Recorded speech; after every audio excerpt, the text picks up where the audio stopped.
Welcome to another episode of Between Two Servers. Between Two Servers is a podcast that doesn't actually take place between two servers, but talks about everything that exists between two servers.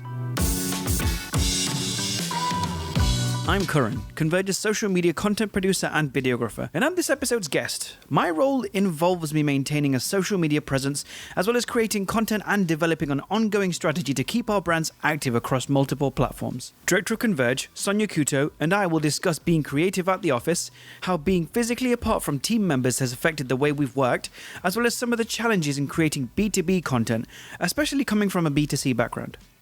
This recording was taken from an Instagram live broadcast on May 15, 2020. How are y'all doing today? My name is Sonia, and we are going to be talking with Karan, who is part of our team, and we're going to have a very candid discussion around some of the things that he's doing to keep himself motivated while working from home, and also we're going to talk a little bit about sort of his role at the company and how he's helping us market ourselves, our products, etc. Before we start this conversation, I am really bad at pronouncing people's names, including Karan. So first, I'm going to ask him to properly say his name, because I have probably butchered it, and I'm sorry, and sort of give you a little introduction about who he is and sort of what he's all about, and then we'll get to the questions. You were doing all right. I'll be honest with you. A lot of people call me Karen, and for the longest time, you were calling me Karen. You were calling me Karen for the longest time. But no, it's fine. Like, Karen is fine. The way I usually say, explain to people is, think of an electrical current without the T. That's just the easiest way to explain it. But yeah, no, you did it fine. So yeah, I'm Karen. I'm the social media content producer and videographer for Converge, and I work on all the brands and products that Sonia mentioned before. My job is to maintain a social media presence across all products and brands, and make sure that we're putting out as good as content as can possibly be, and including the videos and podcasts and stuff like this Instagram live as well. So when Sonia said, let's do an Instagram live with me, I was like, okay, it's flipping the tables a little bit. I think that's a good idea anyway. So I think that's the kind of stuff I do, and I think this is a good opportunity for us, like Sonia said, to really showcase everything that we know, really. And I think it's going to be a good opportunity for this conversation, for us to get this kind of conversation going and talk about the good stuff that I do. Okay, so I guess the first question that I kind of want to get to, so that we can go into more creative stuff afterwards, is working from home, COVID-19. How, we always work from the office. We do have a work from home policy, which, we use here and there, but most of the time, everyone's in the office. You have people who you sit beside and you can talk to, and so my question to you is, working now from home, how has that affected your creative process? And what are some of the things that you have been doing to sort of maintain your creativity? Tell us a little bit about that. It's a good question. I mean, every day is different, and there are, I think, and I've had a conversation with you about this as well, and a couple of other people that we work with, that every day is different, and some days are easier than others. I think being in the office allows us to maintain a semblance of, I guess, kind of consistency, right? And having this sudden break in the way that everybody works has changed everything. I know, we spoke about it today. People have this dream of working from home 24/7, right? And when they think about it, working from home is like, oh yes, I'd have to go in, I'd have to commute, I'd do this. But then when it gets to situations like this, everything's completely different. Like we have been forced into this position where we have to work from home, and people who hadn't traditionally done that before, I don't know what to do, because this is such a completely different thing. I guess I'm lucky in the sense that my job, more or less, depending on the day, requires me to work independently. However, working now in this environment it can be challenging, because there's times where you want to talk to someone, or you just want to walk over to someone's desk, or I want to come and see you and just ask you a question, but now I don't know what you're doing. I can't see through that chat screen. Do you know what I mean? You could be in a sales call, you could be having a meeting, having a client meeting, and here I am typing away, sending you Skype messages, and I don't know what you're up to. So it's definitely changed everything, I think. It's a shame, and me and Sunshine spoke about this a couple of weeks ago on Instagram Live. We are getting to the point where we're just about getting used to working from home, and now we're getting to the point where we're slowly transitioning from this back into working from into the office. And so honestly, I don't know how it's going to go. Being creative at home can only go so far. But we've had to change the way we completely work, and the last few days have been really incredibly creative for me. I think you might know about I've been making strategies and trying to figure out different ways we can do things. And there comes a point where it's just like, okay, well, look, we're going to be in this for a while. What can we do to remain creative from home? And I think that's the biggest challenge that I've found, and I think I'm just about getting to grips with that. And so I'm pretty confident that we can try and get some good stuff out content-wise. And I think, this is going to be a huge challenge for not just me, but every single person working in this environment. Yeah. So I have a follow-up question to that. Sure. So, working from home, you sort of had to adapt and change your creativity a little bit to adapt. And, things like Instagram Live is something we didn't do before. Yeah. So now that we're going to be going back to work at some point, how is that going to affect your creative process? Because now, are you going to go back to the way you were doing things, or are you going to have a combination of both? Has this completely changed, your thought process around sort of how to do? Tell me about that. Like, what are your plans? Like, how are you gonna deal with this? Good question again. I think. I have very good questions. I came prepared. I'm glad though. I'm glad. We've spoken about this before, and I think these Instagram Lives are just the tip of what we can potentially do. I think there's so much potential in what we're capable of from a content perspective, and I think doing things like this only opens up the door to what we can really do. And so I said this to you before. These Instagram Lives, I don't think we should stop these, because there's so much potential we have in these now. We weren't doing it before, but now that we've started it, there's no point in stopping. There's no reason we should stop. Because every week we can talk about something different. We can check in with each other. Even if we're in the office, there's going to be so much we can talk about. We can grab someone from their desk and say, hey, let's just talk about this. I think, like I said to you in the previous question, this situation has forced everybody to think differently, and going back into the office, we're going to continue doing that, because we have no other choice. We've hit now, to our detriment or not, we've hit a benchmark of what we can achieve, and we can only go up now. I think that's the best way to explain where we are now. And I think that it's going to be. I'm excited to see what else we can do. We talk a lot about what kind of stuff can we do with video, and what can we do differently that everybody else isn't doing. And I think this is going to be an awesome opportunity for us to really try something different. And being here at home, oddly enough, gives us, I guess, me specifically, the opportunity to be away from people and think about what it is we can actually do. And things like creating strategies and all this kind of stuff is going to be a really good opportunity for us to try and figure out something different. Yeah, for sure. So I sort of want to get to, your creative process a little bit. Just for everyone's sake, sort of. So, Converge, like I mentioned before, we're a software development company, and we also have a group of companies which are SaaS-based products, so software as a service. And Kiran is in charge of creating content for what we consider all three companies. We consider them to be three. Yeah. So the audience is very different for every single one. So on the Converge side, we do a lot of applications for manufacturing, healthcare, real estate, a lot of those sort of enterprise applications.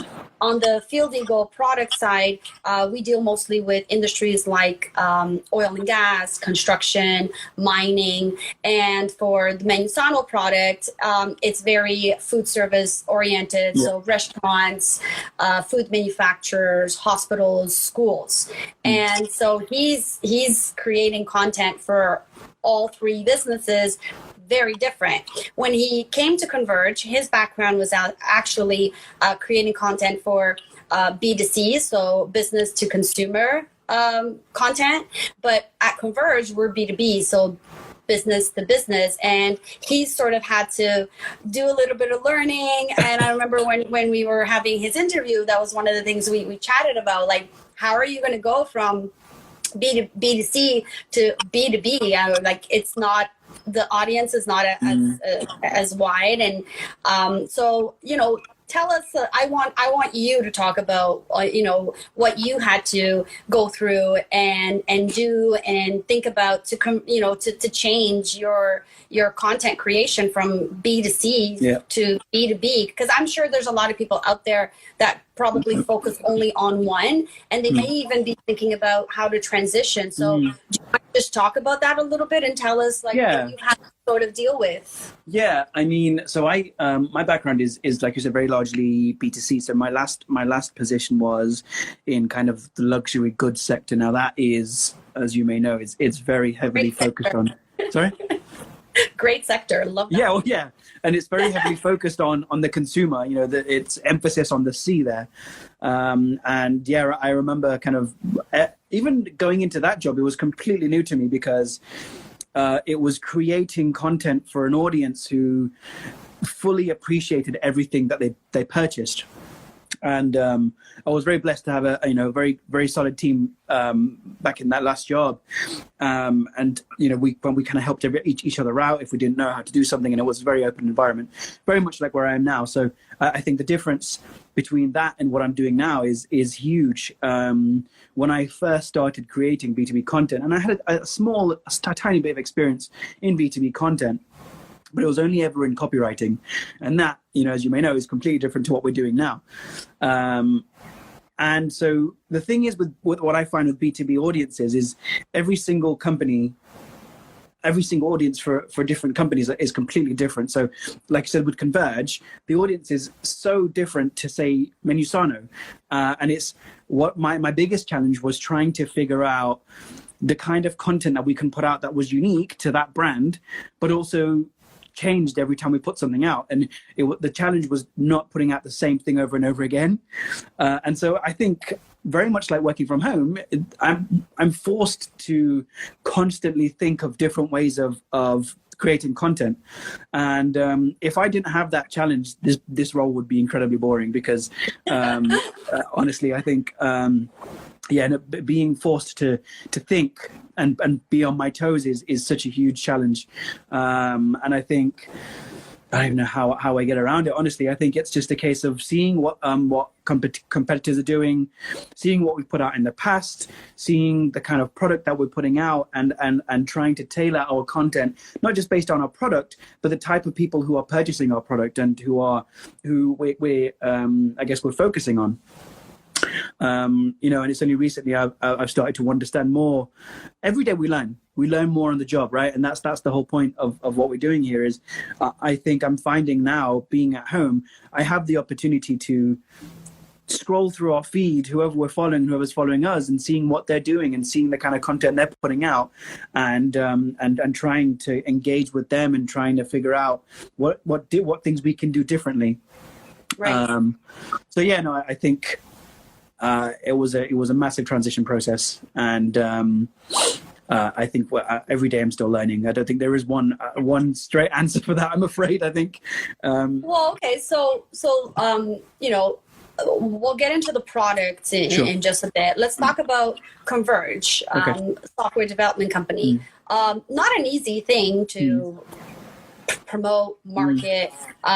You know, who wants or needs software development? How do you know, and how do you go get those clients? That's a challenge we've always had, right? So you know, someone just asked the question, how do you market Converge? So, like, what types of things do you create to sort of get people engaged and understand what we do, if they ever need us? Like, walk us through that, and then we'll talk about the products after. Sure. So I think the fundamental difference between us and like the 1,000 other software development companies that exist is us, like the people. I think we as people are Converge, right? And I know that sounds really cheesy, and I know a lot of companies say that, but I think the beauty of Converge is, and you know, we shout about this a lot, but we could shout about it even more. We always talk about how we have 26 years worth of experience.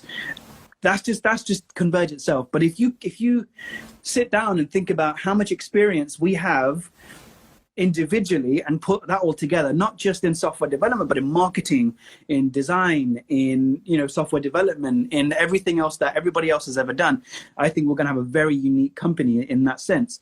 And I think, you know, me and the marketing team always have this conversation, what can we do differently?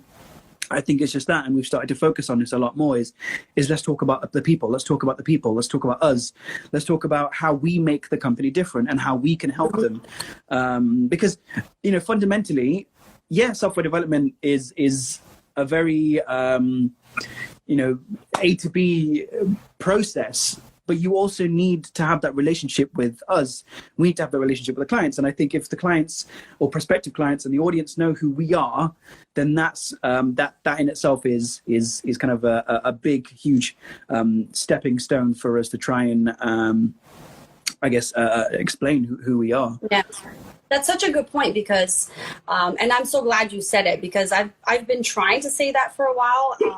You know, I'm heavily involved in sales at Converge, and on a personal note, you know, I know that the clients that I work with, they didn't just partner with Converge because they thought we could build software. Most of the clients that I deal with, I've been dealing with them for a long period of time. They know me as a person.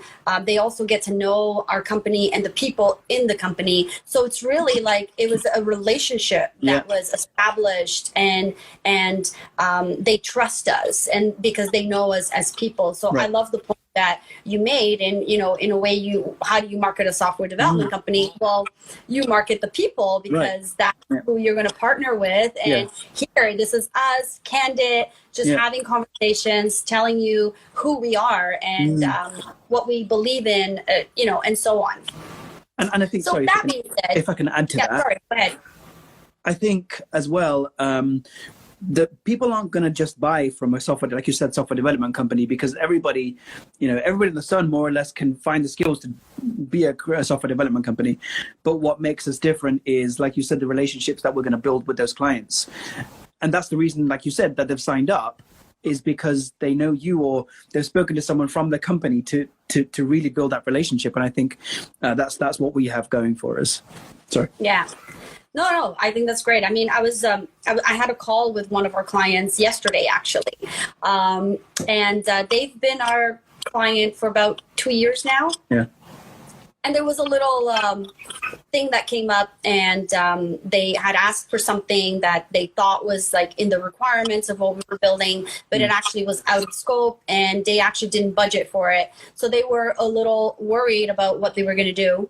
So the client calls me, and they're like, oh my God, Sonia, you know, our project manager just told us that this is sort of out of scope, and I don't know, what are we going to do? So I literally said, don't worry about it. It's covered. We're going to build it. And he's like, oh my God, you just made my day. It's like, I need to get off the phone. I need to call our CEO and let him know. Everyone was really stressed out about it. And I'm like, you've been our partner for, you know, many years.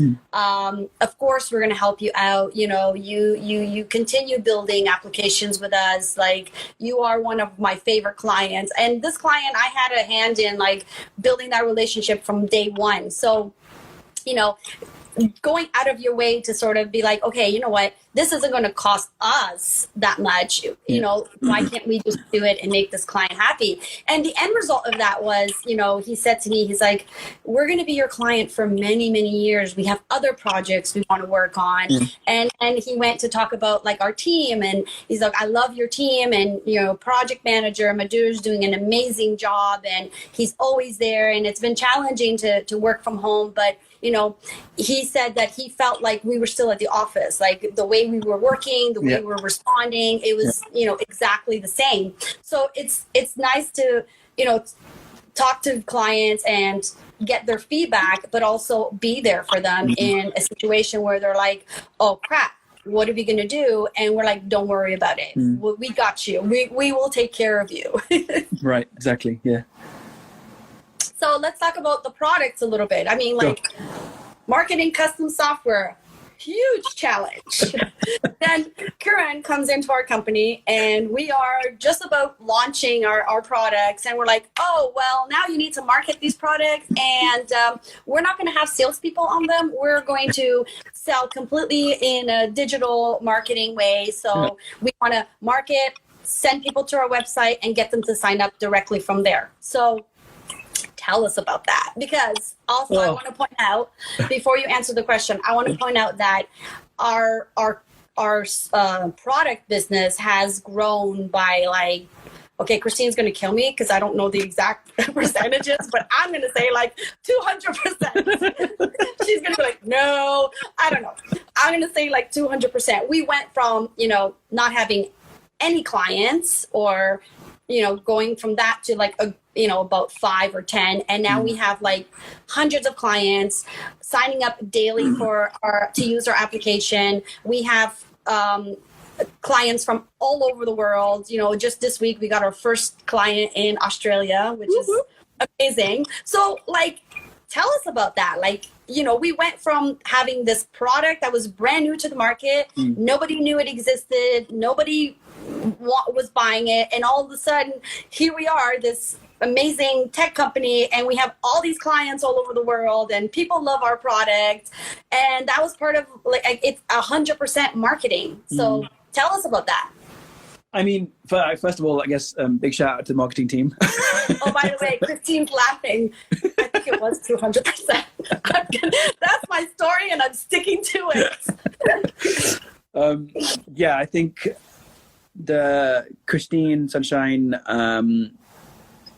have done an awesome job, because they were here before I even came along, and it was, you know, really they've built that foundation to really get the name out. And all I did, I guess I came along and tried to build on that.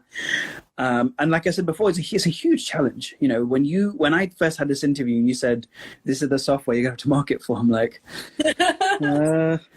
yeah, I can do it. You know, and yeah, no, I think if we talk about Menusano specifically at the moment, that in itself was a big one, because it was learning that, you know, consumers and food services and restaurants and things like that are so far apart, but so closely knit together at the same time. And it was trying to figure out, how do we differentiate between these two segments of audience, right? And yeah, I don't know. I think it was through showcasing the story that you've kept since starting Menusano. That was fundamental to the strategy that I wanted to put across, and it was a story about the product. We can shout all day long about what the software does and stuff like that, and we still do stuff like that. But I think, you know, aside from that, we talk a lot about the story behind Menusano, and that is so powerful. I find it, you know, when you first told me, I was like, why aren't we talking about this enough? Why aren't we talking about what it was that brought Menusano to light? What made you want to create it? And I know you've talked about this like 1,000 times at, you know, conferences and everything else, but you know, there's only a select few people who've heard that story, and I think we need to talk about that as much as we can. And obviously there's going to be a point where we can only talk about it so much. So we've got to talk about the development of not just Menusano, but the products. Where are we going? What have we done so far? What is it that we've built and that's made us so popular with clients? What is it? Can we do? What are we doing to innovate? Times like this is a perfect example to showcase what we're doing to try and do things differently. I think it's trying to find the individuality between the different products. With Converge, it's talking about the people. Talking about Menusano is talking about the power of the product and the story behind it. With Field Eagle, it's talking about the benefit it can bring to organizations. There's all these different things, but as time goes on, the benefits are only going to increase because we're going to find that, clients are going to see, hold on, are you telling me I can do this with it? Or are you telling me that I can do recipe costing? Like I can do this now. And we're going to learn after knowing all this that we can do so much more with it because we see the power that it gives clients. And when you think about it, I guess that's really what we're doing. We're empowering clients to get the best out of their companies, and I guess that's the biggest thing that we can give to people. And again, I know it might sound cheesy, but that's what it is. We are trying to give. Yes, fundamentally we are a business, but there's always a motivation behind a business, right? And I'd like to think that, especially talking to you a lot, is that is our motivation, is trying to give as much control to clients as we can possibly give them. I hope that answered your question. Yeah, actually it does. And I have a follow-up to that. So, does the company continuing to build features and basically features to the actual software applications, does that help marketing stay fresh, build new content? Is that something that is important to marketing? Absolutely, because it's about value as well, isn't it? I think the biggest thing that I've learned over time, being here specifically, I guess, is what value can we bring to not just our clients, but to our audience. Right. And if we have the same piece of software and we haven't changed it in 2 years, what are we marketing anymore? Like we're just talking about the same thing over and over again. People are going to get bored. There's no doubt about it. So we have to continually change the product. And when we do, that absolutely gives us stuff to talk about.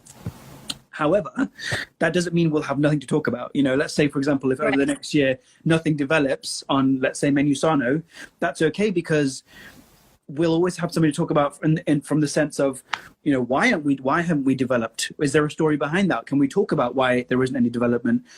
How much benefit have our clients found from the software that we have at its current state? So I think it definitely helps, but we shouldn't let that stop us from marketing the product. Right. So one question that I have here, I'm just reading the questions that I had prepared. We talked about sort of like how your creative process works a little bit. So, and all the challenges, B2B, B2C. Yep. So how do you feel? And I mean, like, I know I run the company and, we're having this conversation. Yep. There is no wrong here. Like, this is the whole point of this, is for everyone to express themselves. And that's really how I want this to go. So, I also learn a lot from having these conversations with the team, and it helps me be creative as well in ways of like, how can I make this company even better for the people who are here? We are one big little family, right? Yeah. So it's important. So, tell me, what are some of the things that you feel the company has done for you to help you through, your process, creation? What have we done as a company to support you and help you? I think there's a lot, really. I think there was, first of all, I guess the marketing team have daily chats. Christine will call us in the morning, 9:15 every morning, sharp. She'll call us and we'll, and we'll just talk about. That's hard. Gee, man, tell you, you just sort her out, Sonia. What a boss, eh? You need to tell her. Sonia, give him a break. 9:15, like. Christine, I know you're listening. Yeah, no, I think that having that daily briefing and just figuring out what everybody is working on is definitely useful to kind of try and establish, I guess, the direction of where we're going. That's one thing, I guess, from a marketing perspective. From a personal perspective, I tell you something that really helped is when you'd called me a couple of weeks ago, and you just checked up. I guess it was just a "How are you doing?" call, and it was I remember listening to it at the time. I was like, "Thank you for calling me." It was to say it was this whole thing is a tough time. Is I don't want to overstate it too much because everybody's going through a tough time, and I don't want to just single out myself because everybody's going through it. But it was as like everybody's going through an incredibly overwhelming time, and not knowing the direction of anything, the society around us, the world, the company, everything like that, it can be so unsettling. And just having that conversation with you, having that forum and being able to have that conversation with you without any repercussions, so I hope, and not worrying about you writing notes down and saying, "Oh, this is what Curran said on this day, and I'm going to hold it against him when I come to." Yeah, exactly. Yeah. Writing right now. Yeah. It was nice. It was nice having that conversation with you, and it's something, in my last job, I spoke to my direct manager a lot about stuff like this, but I guess the benefit of that was she was also my friend outside of work. So, that was a very kind of a different situation. But having a boss like that, I know you don't like being referred to as the boss or whatever, but like having having the I want to call it privilege, I guess, having this conversation and being able to just talk and worry about whatever it was very helpful, and I think that's probably been the most helpful thing during this stressful time, I guess. Yeah, and we've chatted quite a bit. Yeah. We usually have some chats. I think that there are people that I've chatted with more than others. Yes, I think there's also people who just don't want to chat in a way, so you have to respect that. But sure. I think overall, I've had communication with everyone. Some people I call and I'm on the video and they pick up, but there's no video. So I'm like, okay, they're probably in their pajamas. They don't want to really see me. This is going to be a quick call. Oh, man. But I understand that, right? Sure. And this is such a tough time for everyone, including myself. When this whole thing happened, it was like, we had some experience because a couple years ago we had a flood in our office where the office was gone. We could not work out of it. Everything was damaged. And Christine and Rockstory, who are still on our team, remember the famous flood. I think they do. And we actually worked from home for 2 months. And so when this happened, it was a little bit easier to adapt to, because we had gone through that process, and we kind of knew how to manage people from home and things like that. But you're right, it's important for managers and bosses to sort of check in. And I love that it's 9:15. Christine's a little crazy, but I love that you guys have those daily chats within your team, not just with me, so that, you're also having, that interaction with your team where you can ask questions and you're talking to people. I live alone. So sometimes I was telling this to someone the other day and they started laughing at me. I'm like, sometimes I'll talk to myself just so I can hear my own voice. Because I'm home alone and there's nobody here, and I'm like, oh, and because you kind of forget what it's like to hear people's voices, right? So I have started working out of the office the last couple of weeks just because I needed to get out of the house because I was going a little cray-cray.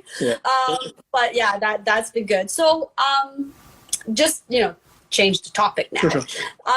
Just tell us a little bit about what your experience has been like at Converge, creating all this content. You've told us a little bit about your creative process, but tell me what are some of the challenges that you haven't been able to sort of overcome in your role, and what are the things that you're exploring or trying to do to sort of overcome some of those challenges. And the reason I ask this question is because we all have challenges in our roles, in our jobs. Sales is always has the challenge of how do we find and get new clients.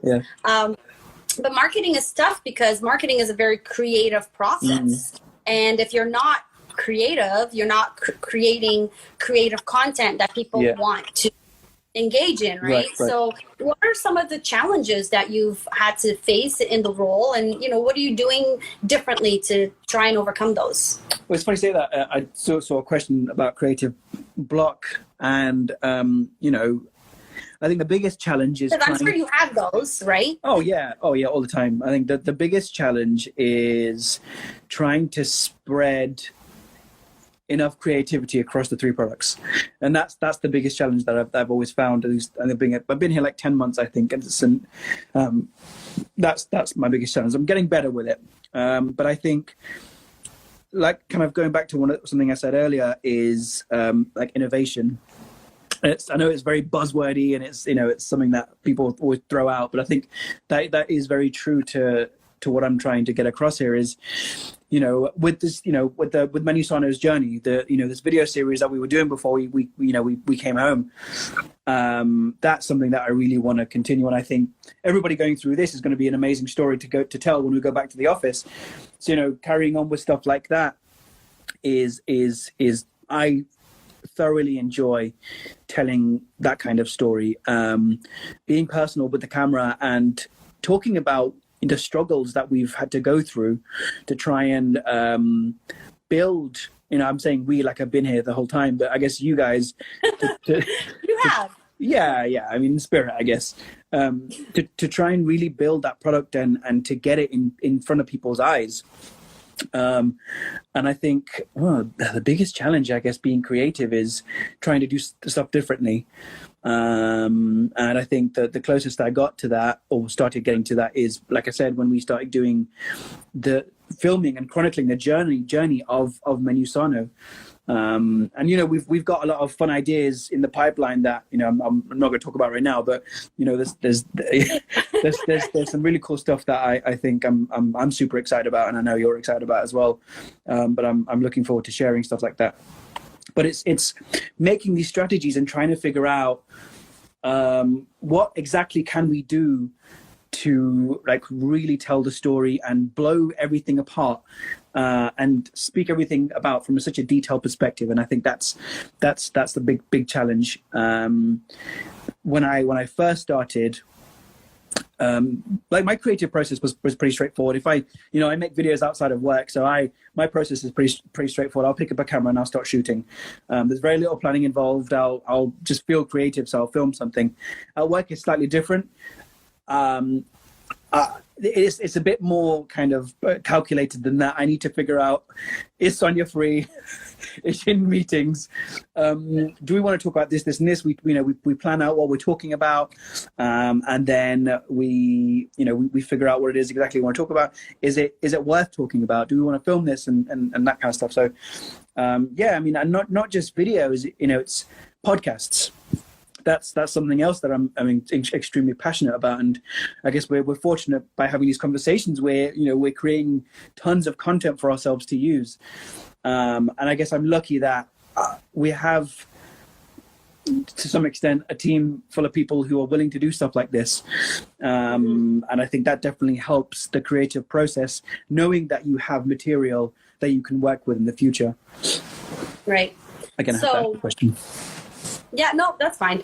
So, you work for Converge, you're marketing our products and creating content, but then there's Karan Films, right? Yes. Which is your own personal sort of outside work hobby thing. Tell us a little bit about that. I mean, we don't have to talk just about work here. It's not just talk shop, but I know that you have things that you're passionate about, and I think you're working on putting a film out. Tell us about your life. I guess the beauty of the role I have, I guess I'm very fortunate to have a role where I'm able to practice what I do outside of work as well. And I've spoken to you about this, and I've spoken to you about, the future and what I really want to do. And, outside of work, I love doing making videos and just recording and filming stuff. I think currently films is very much an outlet for me to, if I have any creative ideas, be it video or whatever it is, it's just an opportunity for me to just spit it out, regardless of the outcome of it. The film you talk about, yeah, absolutely. I've made, shall I say, a documentary, and it's about anxiety and mental health and that kind of stuff. And it's something I'm passionate about. Yeah, that's something I've been working on for the last few months, since Christmas, actually. And what made you want to create a documentary on that particular topic? It's something that I've been through kind of myself, experiencing, different types of mental health, I guess, like anxiety specifically, being around people who have experienced, mental health issues and that kind of stuff. It was something that I wanted to talk about, but never really knew how to talk about. But the answer was right in front of me. The only way I could talk about it was through the way I only knew how, is through video.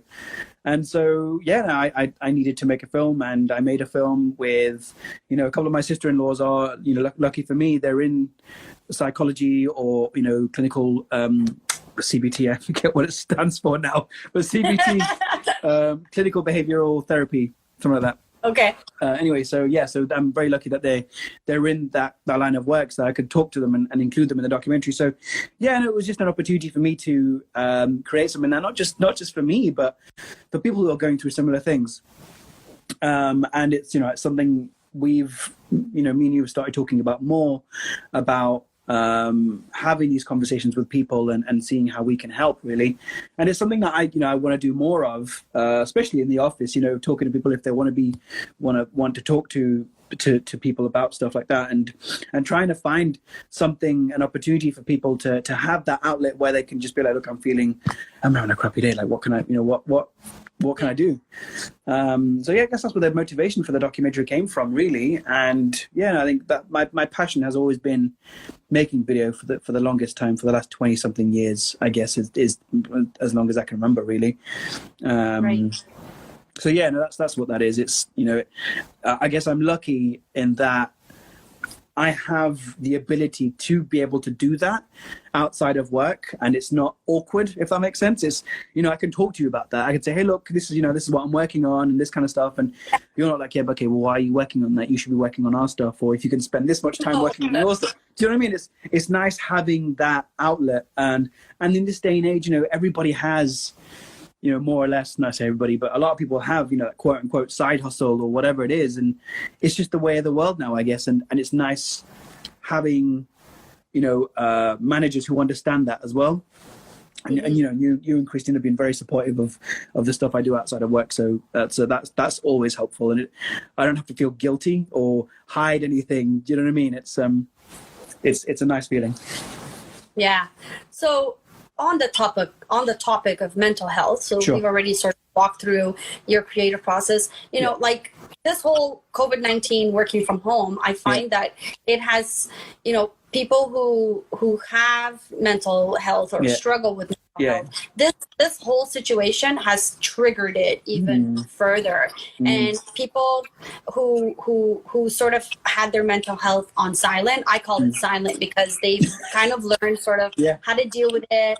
They've had it since, the day they were born, etc.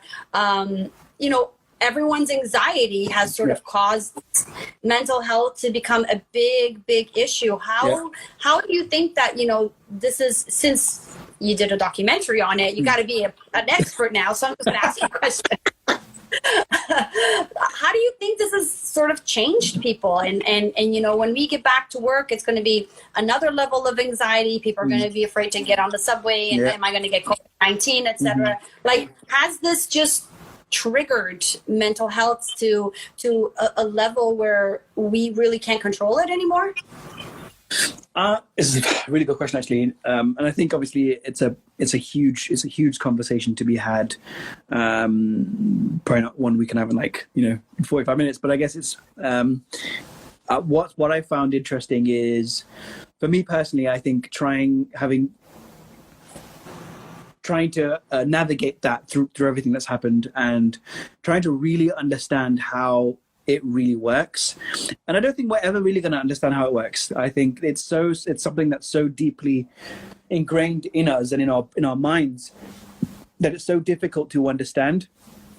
But situations like this, like you said, it just causes anybody who has anxiety or depression or anything like that, it just causes it to blow up even more, because what you're doing, you're adding that level of uncertainty to an already unstable, to an already kind of difficult, mentally difficult state. And I think what I found is that you have to give yourself the opportunity to relax mentally and don't put too much pressure on yourself. And I think I've done that so many times is, I've got to get this done, I've got to get this done, I've got to do that, I've got to do that. But it's understanding that even if you don't get something done, it's not going to be the end of the world. I used to work with someone, and he would be incredibly stressed out at work. And it was always interesting to see the different phases he would go through at work, because he'd get stressed out to the point where he'd have to go out and get a cigarette or whatever. And at the end of that, he'd just say, it's fine. It's a 9 to 5. It's not the end of the world. We're not saving people's lives here. And it's true. Like if I don't get a post out or something, or if I forget to press schedule or something like that, yes, obviously we want to maintain that social media presence, and we want to maintain our, consistency when it comes to social media and everything else. But we don't want to kill ourselves over it. And I think that's the biggest thing, understanding that, is when it comes to work, unless you're a doctor or saving people's lives, it's not life or death. Right. And I think, again, I'm very lucky that I have a management team that also understand that. But I think that one of the things I've found that's been working for me is giving myself and my mind the opportunity to just catch up, and just going outside and standing outside and taking everything in and just giving myself a minute to just relax. Yeah. And I think that's going to be... it would help if the weather was nice, but yeah. Absolutely. Canadian weather.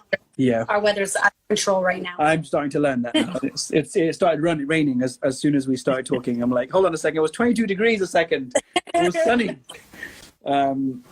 So yeah, no, I think it's hard. It's hard to kind of individually explain to everybody to try and figure it out. But I think one of the best pieces of knowledge I got from doing the documentary was, we as humans need anxiety to survive. And this is something one of my sister-in-law said, is we need anxiety to survive, and if we don't have it, we wouldn't be able to figure out what's a threat and what isn't. Right. And being able to express our mental health and understand what is fundamentally going on is such a huge it's almost a gift in a way. I'm not saying I've got a gift, but I'm just saying, it's being able to express that and talk about what it is we're going through is so, it's much easier to try and navigate through life that way once you know what it is that's going on. Right. Yeah. All right, so everyone watching this, go watch his film. Well, it isn't available yet. It will be available soon. I'm waiting. So start liking it to make it available. Yeah. Make sure you follow me, then you'll know. Yeah.